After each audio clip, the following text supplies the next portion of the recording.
Hey everybody, this is a quick video in case you have Beats Flex neckband earphones, wireless earphones, and you need to do a hard reset to the factory default settings on them. Now you're going to want to do this for one of two reasons. The first one is troubleshooting. If you're having any issues with these earphones not connecting to your device, or if they're not syncing or pairing with Bluetooth, we can fix a lot of these connectivity issues with a hard reset. Now you're going to need to set them up again because all of the pairing history will be wiped off of it. And that's kind of the second reason you might want to do this.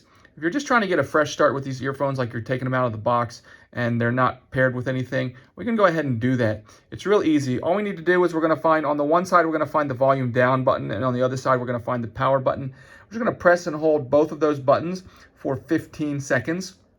And after 15 seconds, the little LED indicator light will blink, at which point we can let go and just give it a few more seconds to complete its reset.